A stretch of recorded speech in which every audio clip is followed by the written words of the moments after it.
Hello दोस्तों, स्वागत है आपका आज की हमारी इस वीडियो में। और आज हम देखेंगे इंटरपोल के बारे में। इंटरपोल जो कि है इंटरनेशनल क्रिमिनल पुलिस ऑर्गेनाइजेशन। तो आज हम देखेंगे इंटरपोल के बारे में बेसिक डिटेल्स, इसका स्ट्रक्चर जो है, जो ऑर्गेनाइजेशन का स्ट्रक्चर वो किस तरीके से काम करता है, इसके क्या फंक्शंस है, इंडिया के स्पेसिफिक क्या डिटेल्स हमें जाननी चाहिए। और लास्ट में हम देखेंगे different type of Interpol notices जो कि काफ़ी न्यूज़ में रहते हैं। जैसे आपने सुना होगा इंटरपोल ने रेड नोटिस इशू किया है, सिल्वर नोटिस है, ब्लू नोटिस है। तो इन सब के बारे में डिटेल्स जानिए कि कब इशू होते हैं, किस कंडीशन में होते हैं और इनका क्या इफेक्ट होता है। तो चलिए बिना किसी देर के शुरू करते हैं। तो सबसे पहले इंटरपोल की फुल फॉर्म क्या है। इंटरपोल की फुल फॉर्म है इंटरनेशनल क्रिमिनल पुलिस ऑर्गेनाइजेशन। ये ध्यान रखना है हमें। ये एस्टेब्लिश हुई थी 1923 में। कहाँ पर? इसके हेडक्वार्टर्स हैं लियोन, फ्रांस। लियोन फ्रांस की एक सिटी है, वहाँ पर इसके हेडक्वार्टर्स हैं। इसके बाद इसकी जो मेंबरशिप है वो 195 कंट्रीज़ हैं। टोटल मेंबर्स कितने हैं इसके? 195 कंट्रीज़। और ऑलमोस्ट यूनिवर्सल पार्टिसिपेशन है, बिकॉज यूएन की जो मेंबरशिप है दैट इज़ अराउंड 197। तो ऑलमोस्ट यूनिवर्सल पार्टिसिपेशन है, लेकिन 100% नहीं है, यूनिवर्सल नहीं है, ऑलमोस्ट यूनिवर्सल है। ये ध्यान रखना है। अब देखिए इसका वर्क क्या है, किस टाइप का नेचर है इस ऑर्गेनाइजेशन का। ये फैसिलिटेट करता है इंटरनेशनल पुलिस कॉपरेशन में। मतलब कि जो बाकी पुलिस ऑर्गेनाइजेशंस हैं, हर देश की होती हैं, उनको हेल्प करता है कि अगर उन्हें कोई इन्फॉर्मेशन चाहिए, कुछ डिटेल्स चाहिए, तो उनके रिगार्डिंग। या दो ऑर्गेनाइजेशन है, मान लीजिए इंडिया की ऑर्गेनाइजेशन है और अमेरिका की ऑर्गेनाइजेशन है, जो पुलिस डिपार्टमेंट है, उनके बीच में कोऑर्डिनेशन के काम में आता है। तो इंटरनेशनल क्रिमिनल पुलिस ऑर्गेनाइजेशन, ठीक है। It is not a supra national police force. मतलब ये इस तरीके से नहीं है कि जैसे स्टेट पुलिस फोर्स होती है और फिर सेंट्रल पुलिस फोर्स भी होती है इंडिया में, जो पूरे सेंटर में काम करती है। ये उस तरीके से काम नहीं करता। ये सिर्फ एक कोऑर्डिनेटिंग अथॉरिटी है जो हेल्प करता है कोऑर्डिनेट करने में। अब हाउ इंटरपोल फंक्शंस। इंटरपोल किस तरीके से फंक्शन करता है। सबसे पहले इसका ऑर्गेनाइजेशन स्ट्रक्चर क्या है। इसके अंदर है एक जनरल असेंबली। जनरल असेंबली क्या होती है? ये एक डिसीजन मेकिंग बॉडी है। जैसे यूएन जनरल असेंबली है जिसके अंदर सारे मेंबर कंट्रीज़ हैं, तो उसी तरीके से इंटरपोल की भी एक जनरल असेंबली है जो सुप्रीम डिसीजन मेकिंग बॉडी है। ये हर साल मिलती है, ये ध्यान रखना। इसके ऊपर यूपीएससी पूछ सकता है। इट मीट्स एनुअली, हर साल मिलेगी। उसके बाद एक एग्जीक्यूटिव कमेटी है। एग्जीक्यूटिव कमेटी का क्या काम होता है? जैसे कोई भी कंट्री है उसके अंदर जो एग्जीक्यूटिव होती है उसका क्या काम रहता है कि कोई भी डिसीजन आया है उसको इम्प्लीमेंट करना। It supervises implementation of decisions, कि कोई भी डिसीजन है उसको इम्प्लीमेंट कैसे करना है उसके ऊपर ध्यान देती है। एग्जीक्यूटिव का काम यही होता है। उसके बाद देखते हैं, एक है जनरल सेक्रेटेरिएट। जैसे कोई भी ऑर्गेनाइजेशन है उसकी जो डे टू डे फंक्शंस हैं वो कैसे परफॉर्म होंगे, उसके लिए एक सेक्रेटेरिएट होती है। जैसे लोकसभा सेक्रेटेरिएट है, आप सब जानते हैं। तो उसी तरीके से एक जनरल सेक्रेटेरिएट है यूएन इंटरपोल की, ठीक है, जो उसके डे टू डे ऑपरेशंस के हैंडल करती है। और ये कहाँ पर है? लियोन में है। लियोन कहाँ का सिटी है? फ्रांस का। लियोन इज इन फ्रांस, ठीक है। उसके बाद ये क्या है? यूएन जो है एक तरीके से नेशनल सेंट्रल ब्यूरोज जितने भी हैं, हर कंट्री का एक नेशनल सेंट्रल ब्यूरो होता है। जैसे इंडिया में क्या है? इंडिया में है सीबीआई। इंडिया के अंदर है CBI, central bureau of investigation. वो कोऑर्डिनेट करेगा इंडिया की तरफ से इंटरपोल के साथ। तो इंटरपोल क्या है? इंटरनेशनल लेवल पे कोऑर्डिनेटिंग अथॉरिटी है। तो वो किससे बात करेगा? लाइक वो इंडिया में आके दिल्ली पुलिस से तो बात करेगा नहीं। इंटरपोल की जो भी नोटिस आएंगे या जो भी कोऑर्डिनेशन उन्हें पास करना होगा, जो भी मैसेज पास करना होगा, वो सेंड करेंगे इंडिया की सीबीआई को, जो इंडिया की सेंट्रल ब्यूरो ऑफ इन्वेस्टिगेशन है। जो नेशनल सेंटर ब्यूरोज हैं हर कंट्री के, उनके पास कोऑर्डिनेट करते हैं और फिर वो पास ऑन करेंगे बाकी लेवल्स पे जैसा उन्हें सही लगता है। तो चलिए आगे चलते हैं। इसका मैकेनिज्म क्या है? Member country sends request to its national central bureau, ठीक है, ये बता दिया हमने। The request is reviewed for compliance with Interpol's constitution. कोई भी मेंबर कंट्री है, लाइक मान लो इंडिया की सीबीआई है, ये इंडिया है और इंडिया के पास सीबीआई है। ये सेंड करेंगे कोई भी इंफॉर्मेशन इंटरपोल को। इन्होंने सेंड की इंफॉर्मेशन इंटरपोल के पास। अब इंटरपोल क्या करेगा? जैसे हर कंट्री का एक कॉन्स्टिट्यूशन होता है, हर ऑर्गेनाइजेशन के कुछ बेसिक रूल्स होते हैं, उसके हिसाब से इंटरपोल इस इंफॉर्मेशन को एसेस करेगा। इवेल्युएट करेगा और फिर जिस तरीके से अगर ज़रूरी होगा तो उसको सर्कुलेट करेगा बाकी मेंबर कंट्रीज़ में। मान लीजिए कोई क्रिमिनल है वो इंडिया से, कोई क्रिमिनल है वो इंडिया में था, वो इंडिया से कहाँ चला गया, कहाँ पे भेजे क्रिमिनल को, यूके भेज देते हैं, मोस्टली वहीं पे जाते हैं। तो इंडिया की जो सीबीआई है, सीबीआई इसने मैसेज सेंड किया इंटरपोल को। अब इंटरपोल क्या करेगी, यहाँ से मैसेज सेंड करेगी यूके की जो नेशनल ब्यूरो है, नेशनल सेंट्रल ब्यूरो है यूके का, उसको भेजेंगे मैसेज और फिर वो सेंड करेंगे यूके पुलिस को कि हमें ये इन्फॉर्मेशन मिली है और ये क्रिमिनल है जिसने इंडिया में कोई क्राइम कमिट किया है। उसके बाद वो अपने हिसाब से उसको अरेस्ट करेंगे। तो इंटरपोल का काम क्या है, ये सिर्फ एक कोऑर्डिनेटिंग कमेटी है कि जिस तरीके से इंडिया की जो ब्यूरोज़ हैं वो यूके के ब्यूरोज़ के साथ बात कर सकें। ठीक है, एक तरीके से पोस्टमैन समझ लीजिए। ठीक है, तो चलिए आगे चलते हैं। If approved, Interpol circulates notice और diffusion to the member countries. यहाँ पे यूके को सेंड किया है। एक्शन, कोई भी अरेस्ट होता है, एसेट फ्रीज करने होते हैं। मान लीजिए किसी के एसेट्स हैं, प्रॉपर्टी है, तो उनको अगर फ्रीज करना है तो उसके लिए सर्विलियंस, उसके लिए भी इंटरपोल के पास नोटिस जाते हैं। Depends on the domestic law of each country. अब कोई भी पोस्टमैन है, उसका क्या काम है कि आपको लेटर पहुंचाना, कि आपको बता दिया हमने कि यहाँ पे एक क्रिमिनल है, ये आपका नोटिस है, अगर आपको फॉलो करना है तो ठीक है, नहीं करना तो ठीक है, आपकी मर्ज़ी। क्योंकि यूके के अंदर अगर कोई अरेस्ट होगा तो वो यूके की पुलिस करेगी ना, इंटरपोल तो कर नहीं सकती। ठीक है, जैसे मान लीजिए आसाम के अंदर कोई क्राइम हुआ, आसाम के अंदर कोई क्राइम हुआ तो आसाम की जो पुलिस है और जो क्रिमिनल है वो आसाम से कहाँ पे आ गया, मान लीजिए बिहार आ गया, बिहार ये कहाँ पे भेजें, लास्ट में भेजते हैं उसको, केरला भेजते हैं। आसाम से कोई क्रिमिनल केरला आ गया तो आसाम की पुलिस जो है वो जाके उसको अरेस्ट नहीं करेगी, आसाम की पुलिस जाएगी केरला की पुलिस के पास, ये क्रिमिनल है और इसने क्राइम कमिट किया आसाम के अंदर और अब आपके पास आ गया तो आप इसको अरेस्ट कीजिए। लेकिन अरेस्ट कौन करेगा, केरला की पुलिस। तो वैसे ही इंडिया की जो सीबीआई है, उन्होंने इन्फॉर्मेशन पास की इंटरपोल के पास, यहाँ से एक फ्यूजिटिव है वो यूके चला गया है तो आप यूके की पुलिस से बात कीजिए और इस पर्सन को अरेस्ट करवाइए। तो जो इंटरपोल है वो क्या करेगी, एक मैसेज सेंड करेगी, एक नोटिस सेंड करेगी यूके की पुलिस के पास कि यहाँ पर एक जो अभी रिसेंटली जो पर्सन आया है उसने कोई क्राइम कमिट किया इंडिया में, तो आप अपने लॉज के हिसाब से उसको अरेस्ट कीजिए। तो यूके की पुलिस अरेस्ट करेगी और जो वहाँ पर कोई भी जगह होती है, कोई भी कंट्री है, तो उसमें तो उस कंट्री का ही लॉ काम करेगा ना, ऐसे नहीं इंडिया का लॉ काम करेगा। तो अगर उसने यूके के हिसाब से कोई क्राइम कमिट किया है तो फिर वो अरेस्ट कर लेंगे उसको।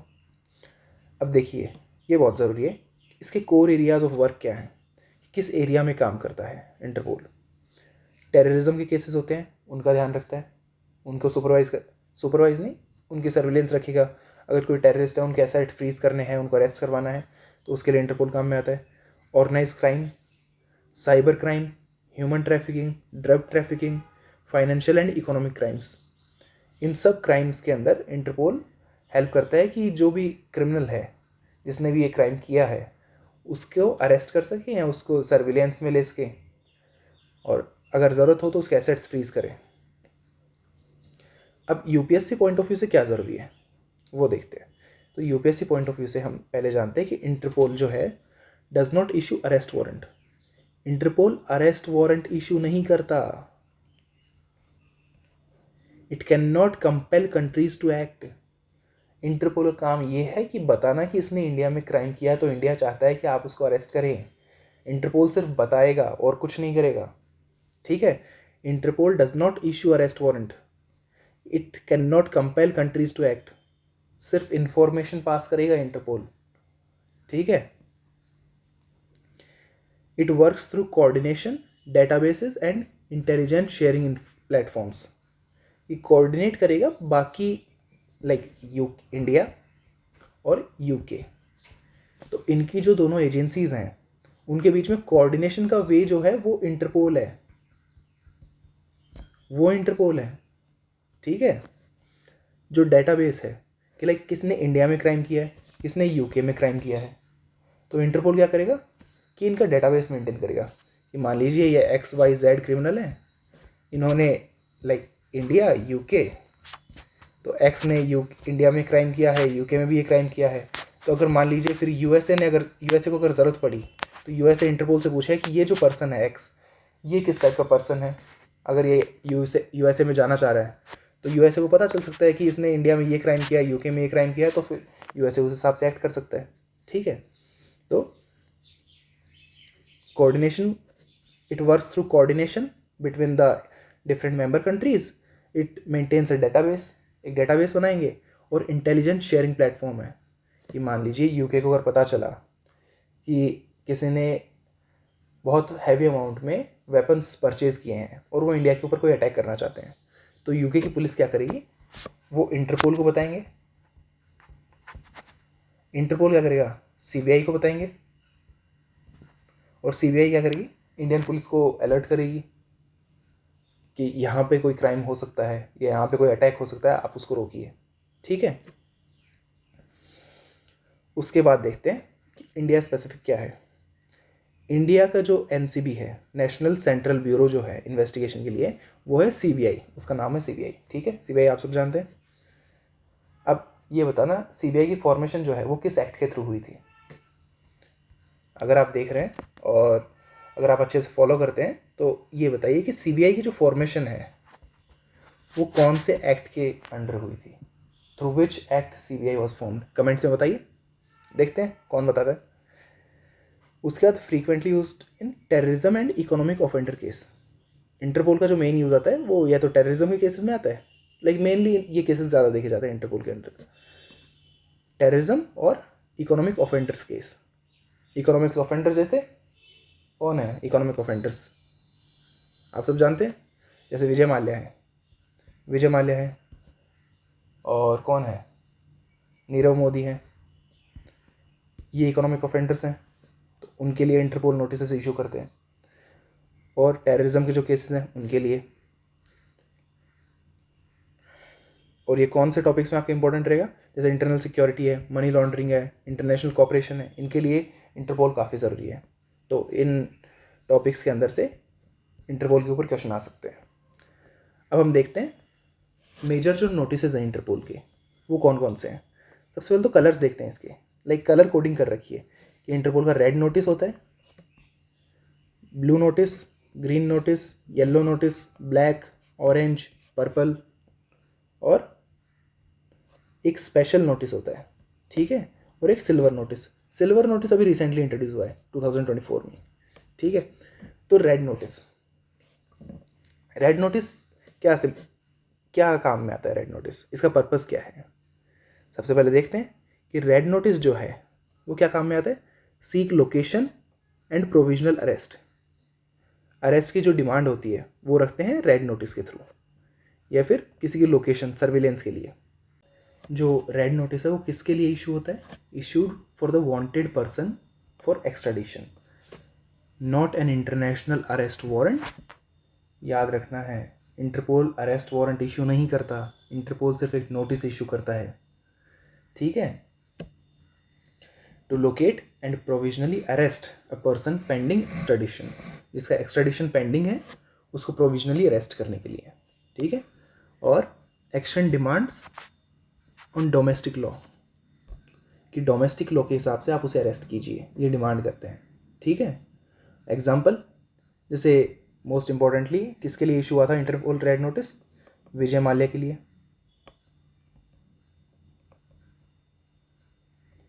ठीक है, उसके बाद नीरव मोदी के लिए, फिर मेहुल चौकसी और Dawood Ibrahim.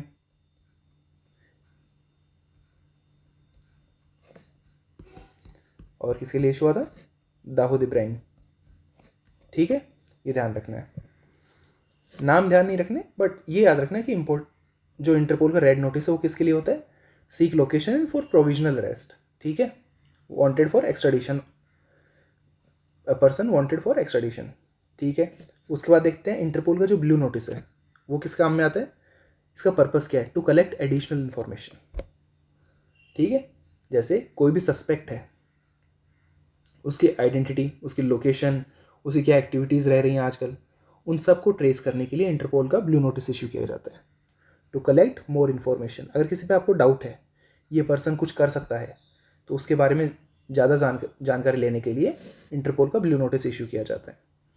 Person of interest in investigation, जिसके ऊपर इन्वेस्टिगेशन चल रही है, फिर शक के घेरे में, जो बोलते हैं कि शक के घेरे में अगर कोई है और वो दूसरी कंट्री में है, तो इंटरपोल एक ब्लू नोटिस इशू करती है कि इसके बारे में थोड़ी और इन्फॉर्मेशन चाहिए। ठीक है, एग्जाम्पल जाकिर नायक।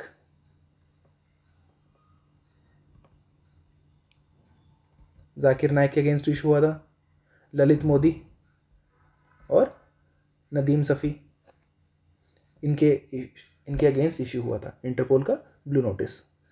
अब आते हैं इंटरपोल ग्रीन नोटिस के लिए। चलिए, ग्रीन नोटिस क्या होता है? Warning about potential threat. किस चीज़ की वार्निंग है? Potential threat. अगर कोई पर्सन है, ये लग रहा है कि वो कोई क्राइम कमिट कर सकता है, तो उसके लिए अगर आपको वार्न करना है सामने वाली कंट्री को, लाइक मान लीजिए इंटरपोल जो है, उससे अगर ये लग रहा है कि ये पर्सन एक्स है, ये मान लीजिए इंडिया में कोई क्राइम करने जा रहा है, तो इंटरपोल क्या करेगा? एक ग्रीन नोटिस इशू करेगा और वो सेंड करेगा सीबीआई को। इंडिया की जो सेंट्रल ब्यूरो है, central bureau of investigation, CBI, उनको सेंड करेगा ये ग्रीन नोटिस, ये एक पर्सन है एक्स और ये इंडिया में क्राइम कमिट करने की सोच रहा है, तो आप सतर्क रहिए और आप इसका ध्यान रखिए। और ये किसके अगेंस्ट इशू हुआ था? लाइक 2-3 नाम देखते हैं। सबसे पहले डेविड कोलमैन हेडली, इनके अगेंस्ट। हाफिज़ सईद को आप जानते ही हैं, मुंबई टेरर अटैक के मास्टरमाइंड। ठीक है, तो इनके अगेंस्ट इशू हुआ था। जाकिर उर रहमान लखवी, उनके लिए भी इशू हुआ था। उनके लिए क्या, उसके लिए भी इशू हुआ था। रिस्पेक्ट देनी नहीं चाहिए ऐसे लोगों को। ठीक है, अब आते हैं Interpol yellow notice. Interpol yellow notice जो है वो किस लिए इशू होता है? देखें, टू लोकेट मिसिंग पर्सन्स। और देखिए, ग्रीन नोटिस जो है ना, वो मोस्टली हैबिचुअल ऑफेंडर्स के लिए होता है, जिनका पता होता है कि कोई बदमाशी करेंगे, ये कोई कारनामा करके आएंगे, तो उनके लिए इशू होता है ग्रीन नोटिस। ठीक है, ध्यान रखना। It is a preventive alert to other member countries. एक अलर्ट की तरह है कि कुछ गड़बड़ कर सकता है, तो आप ध्यान रखिएगा। अब देखिए येलो नोटिस। येलो नोटिस क्या होता है कि टू लोकेट मिसिंग पर्सन्स। कई बार कुछ लोग मिस हो जाते हैं ड्यू टू किडनैपिंग, ट्रैफिकिंग, इन सब की वजह से कुछ लोग गायब हो जाते हैं कई बार, तो उनको लोकेट करने के लिए येलो नोटिस इशू किया जाता है। मोस्टली माइनर्स के लिए। माइनर्स कब खो जाते हैं? Due to trafficking. ठीक है, तो इसके लिए कोई स्पेशल केस तो है नहीं, क्योंकि माइनर्स की और वैसे भी इंफॉर्मेशन रिवील नहीं होती। Also for unidentified persons enable to identify themselves. अगर कोई खुद को आइडेंटिफाई नहीं कर पा रहा है, तो उनके लिए एक येलो नोटिस इशू किया जाता है, और उनकी लोकेशन लोकेट करने के लिए या तो पर्सन्स को लोकेट करते हैं या फिर उनकी फैमिलीज़ को लोकेट करते हैं, ताकि उसे वापस उसकी फैमिली तक पहुंचाया जा सके। ठीक है, ये हो गया येलो नोटिस। अब आते हैं Interpol black notice. Black notice क्या है? To identify unknown bodies. कोई भी अननोन बॉडी है, अगर कोई बॉडी हमें मिली है किसी भी XYZ कंट्री में और उसकी कोई आइडेंटिटी नहीं मिल पा रही जिससे हम उसको आइडेंटिफाई कर पाएँ कि ये यहाँ का इंसान है, ये कैसे समझाएं इसको? मान लीजिए कोई X कंट्री में रहने वाला इंसान है, उसकी बॉडी हमें मिलती है Y कंट्री में, और हमें पता नहीं कि ये पर्सन कहाँ से आया है। पर्सन बनाते हैं, ये पर्सन है, इसकी बॉडी हमें मिली Y कंट्री में, तो इसके लिए क्या होगा? इंटरपोल एक ब्लैक नोटिस इशू करेगा। क्यों? कि ये जहाँ का भी है, आप जितने भी लोकल पुलिसेस हैं, जितने मेंबर कंट्रीज़ हैं, आप अपने एरिया में देखिए कि अगर इसकी कोई आइडेंटिटी मिल पाती है, कि इसकी लोकेशन मिल पाए, कि इसकी फैमिली कहाँ रहती है, तो इसकी बॉडी को वहाँ पे हैंड ओवर किया जा सके, टू आइडेंटिफाई अननोन बॉडीज़, या किसी की पहचान हो सके। किसके लिए इशू होता है? अनआइडेंटिफाइड डिसीज्ड पर्सन्स, जिनकी डेथ हो चुकी है। ठीक है, used in cross border crimes और डिजास्टर्स। या कोई डिज़ास्टर आ गया, उसमें अगर आप आइडेंटिफाई नहीं कर पा रहे हैं कि मान लीजिए कोई बीच है, वहाँ पर कई नेशनलिटीज़ के लोग आ रखे हैं, जैसे जस्ट फॉर एग्जांपल अभी दुबई में अटैक चल रहे हैं, दुबई में ये ईरान के जो अटैक्स चल रहे हैं, जो गल्फ़ में वॉर की स्थिति चल रही है, अभी कंडीशंस हो रही हैं, तो उसमें कई लोग टूरिस्ट बन के घूमने आए हैं गल्फ़ कंट्रीज़ में। मान लीजिए अनफॉर्चुनेटली अगर किसी को कुछ हो जाता है और उसकी आइडेंटिटी नहीं मिल पाती है, तो फिर इंटरपोल ब्लैक नोटिस इशू किया जाएगा कि जहाँ के भी ये लोग हैं, आप प्लीज़ इनको आइडेंटिफाई कीजिए ताकि हम इनकी जो रिमेन्स हैं इनकी फैमिलीज तक पहुँचा सकें, ताकि इनके लास्ट राइट्स जो हैं वो डिग्निफाइड वे में पूरे किए जा सके। फिर आते हैं Interpol orange notice. Orange notice कब इशू किया जाता है? To warn of serious threats. अगर कोई सीरियस थ्रेट है उसके लिए वार्निंग देने के लिए इंटरपोल का ऑरेंज नोटिस इशू किया जाता है। Issued against dangerous materials, concealed weapons. ध्यान दीजिएगा, इंटरपोल ग्रीन नोटिस भी था, पोटेंशियल थ्रेट के अगेंस्ट इशू किया जाता है, लेकिन ग्रीन नोटिस में क्या था? हैबिचुअल ऑफेंडर्स थे, ये पर्सन के अगेंस्ट इशू होता है। और orange notice serious threat for dangerous materials और कंसील्ड वेपन्स, ये वेपन्स और डेंजरस मटेरियल के लिए इशू हुआ है। ऑरेंज नोटिस डेंजरस मटेरियल और कंसील्ड वेपन्स के लिए, और ग्रीन नोटिस हैबिचुअल ऑफेंडर्स के लिए। ठीक है, ये ध्यान रखना, ये मत भूलना। ऑरेंज नोटिस में कौन है? वेपन्स है, वेपन्स के अगेंस्ट इशू होता है।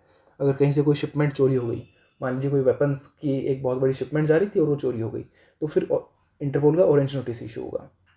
और अगर कोई मान लीजिए बड़ा टेररिस्ट अगर छूट गया या फिर एस्केप हो गया, तो उसके लिए फिर ग्रीन नोटिस इशू होता है। ये जिसके बारे में इंफॉर्मेशन मिलेगी या कमिट कर सकता है कोई क्राइम, तो उसके लिए ग्रीन नोटिस इशू होगा। ठीक है, अब देखिए उसके बाद हमारे रेलेवेंट क्या पॉइंट है? It is a preventive global security alert. जो ऑरेंज नोटिस है वो क्या है? एक प्रिवेंटिव मेथड है और एक ग्लोबल सिक्योरिटी अलर्ट है कि मान लीजिए किसी भी कंट्री ने एक टाइप के वेपन्स काफ़ी ज़्यादा खरीदे हैं, या कोई ऑर्गेनाइजेशन जिसने बहुत सारे वेपन्स एक्वायर किए हैं इलीगली और लीगली एनीवे, जो थ्रेट बन सकती है बाकी कंट्रीज़ के लिए, तो फिर ऑरेंज नोटिस इशू किया जाता है कि कोई सीरियस थ्रेट है जो इमिनेंट है और आप थोड़ा संभल के रहिए और अपनी जो सर्विलेंस है उसको थोड़ा बढ़ा दीजिए। उसके लिए क्या इशू होता है? इंटरपोल का ऑरेंज नोटिस। अब देखिए पर्पल नोटिस है। पर्पल नोटिस क्या होता है?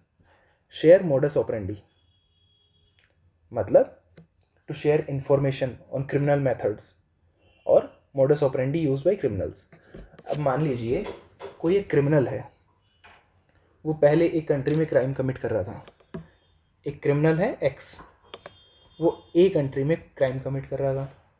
अब वो चला गया,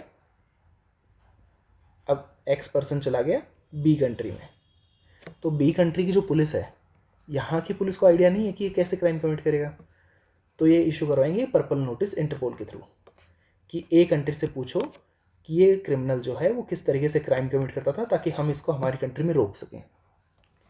ठीक है, और या फिर ये मोस्टली अगर देखा जाए कब इशू होता है, किसके लिए होता है? To share the modus operandi of criminals.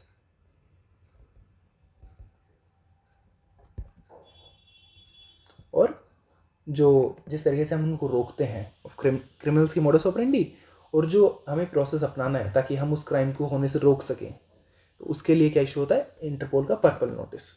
ठीक है, criminal methods and concealment techniques, technical intelligence sharing, मतलब जो भी आपने इंफॉर्मेशन गैदर की है, जब आपने इस क्राइम से फाइट किया था, इस ऑर्गेनाइजेशन को कंट्रोल किया था अपने कंट्री में, तो आप हमारे साथ भी शेयर कर लीजिए ताकि हम भी इसको रोक सकें।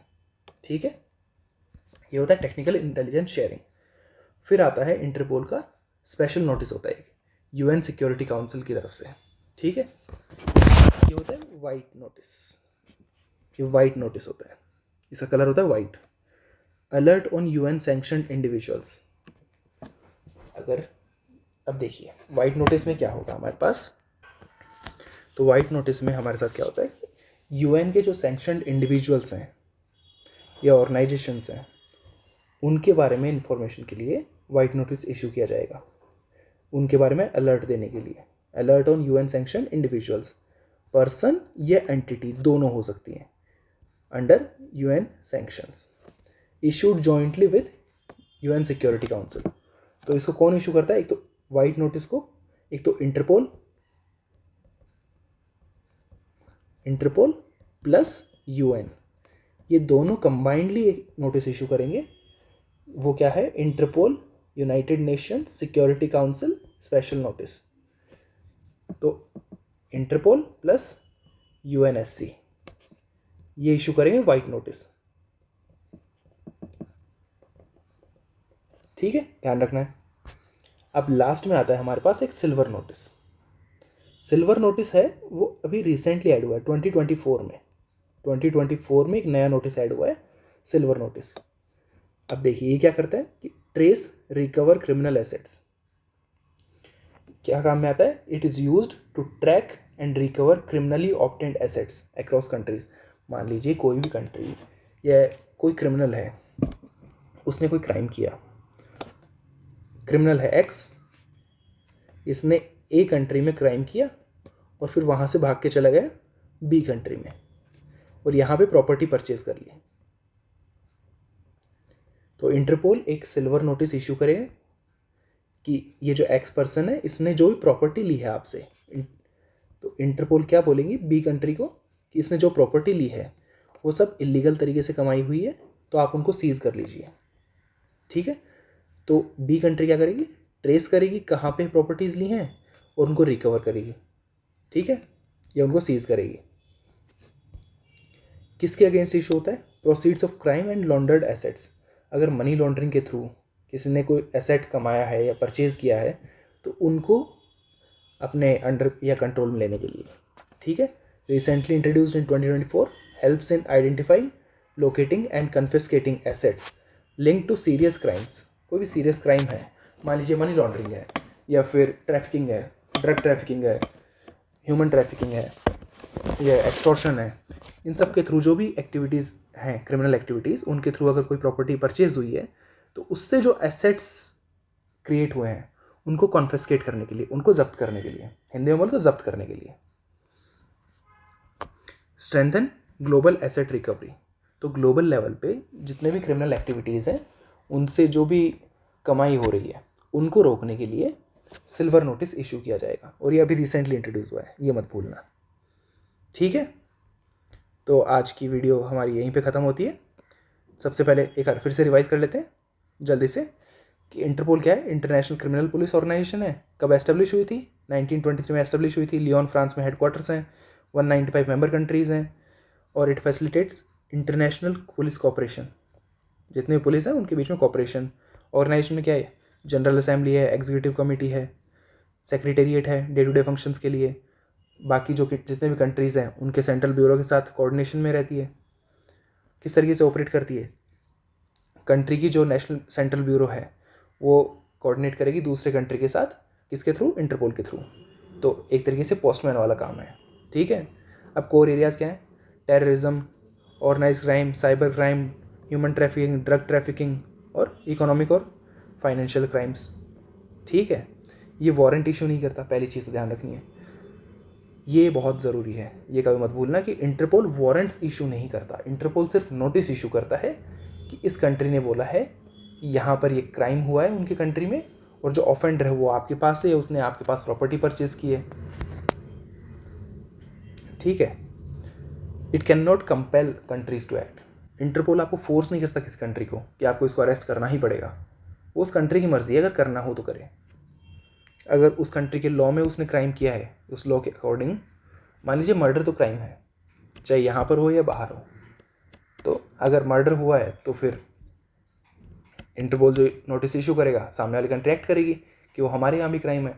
अगर उन्हें लगेगा कि हमारे यहाँ ये क्राइम नहीं है तो फिर ठीक है। इसके आगे देखते हैं, इसके आगे चलिए, जो इंडिया स्पेसिफिक एंगल क्या है, इंडिया से कौन कोऑर्डिनेट करता है इंटरपोल के साथ? सीबीआई। उसके बाद कौन से केसेस मोस्टली डिस्कस होते हैं इंटरपोल के अंदर? ये इंटरपोल डील करता है कौन से केसेस से? टेररिज्म और इकोनॉमिक ऑफेंडर्स। ये डील करता है ऐसे नहीं बोलते इसको, ऐसे बोलते हैं मेजोरिटी जो केसेस हैं वो इन क्राइम से रिलेटेड आते हैं इंटरपोल के पास। या तो इकोनॉमिक ऑफेंडर्स केस है या टेररिज्म है। और ये टॉपिक कहाँ पे काम में आता है? इंटरपोल जो है इंटरनल सिक्योरिटी मैटर्स में, मनी लॉन्ड्रिंग और इंटरनेशनल कॉपरेशन, जब इनकी बात होगी तो इंटरपोल का जिक्र होगा। अब जो नोटिस हैं देखते हैं कहाँ पे इशू होता है इंटरपोल का नोटिस। रेड नोटिस है टू सीक लोकेशन और फॉर प्रोविजनल अरेस्ट। ठीक है, ये अरेस्ट वारंट नहीं है, इंटरनेशनल अरेस्ट वारंट नहीं है, ये ध्यान रखना। उसके बाद Interpol blue notice. Blue notice कब होता है? इन्फॉर्मेशन कलेक्ट करने के लिए। अगर आपको कोई भी क्रिमिनल है या किसी के ऊपर भी आपको डाउट है, सस्पिशन है, तो उसके बारे में एडिशनल इन्फॉर्मेशन के लिए आप ब्लू नोटिस इशू करवाते हैं इंटरपोल से। ग्रीन नोटिस, कोई हैबिचुअल ऑफेंडर है जिसने बार बार क्राइम किया है तो उसके अगेंस्ट इशू होता है। और किसी भी कंट्री या किसी भी मेंबर स्टेट को अगर कोई दिक्कत है कि यहाँ पे क्रिमिनल आ सकता है तो इंटरपोल ग्रीन नोटिस इशू करेगा, ये बताने के लिए उस कंट्री को कि ये जो पर्सन है या आपकी कंट्री की तरफ मैलिफाइड इंटेंशन रखता है या फिर कुछ गलत इंटेंशन रखता है, तो आप थोड़ा सतर्क रहिए और प्रिपेयर रहिए। येलो नोटिस, मिसिंग पर्सन्स को लोकेट करने के लिए, मोस्टली बच्चे होते हैं इसमें जो ट्रैफिकिंग का शिकार होते हैं। ब्लैक नोटिस, अनआइडेंटिफाइड बॉडीज़, कोई भी अनआइडेंटिफाइड बॉडीज़ है, अननोन बॉडी है, उनको लोकेट करने के लिए, उनकी आइडेंटिटी को पता करने के लिए। Orange notice, warn of serious threats, कोई थ्रेट है बट थ्रेट कौन सा है? मटेरियल या वेपन्स। ठीक है, ग्रीन नोटिस में क्या था? Habitual offenders. ऑरेंज में क्या है? डेंजरस मटेरियल्स और कंसील्ड वेपन्स। अब पर्पल नोटिस में क्या है? पर्पल नोटिस देखा था हमने, मोडस ऑपरेंडी शेयर करने के लिए होता है कि ए में क्राइम किया तो बी पूछ सकता है कि आपके यहाँ आपने इसको कैसे कंट्रोल किया था क्राइम को, तो हमें बता दीजिए ताकि हम भी इसको रोक सकें इस क्राइम को।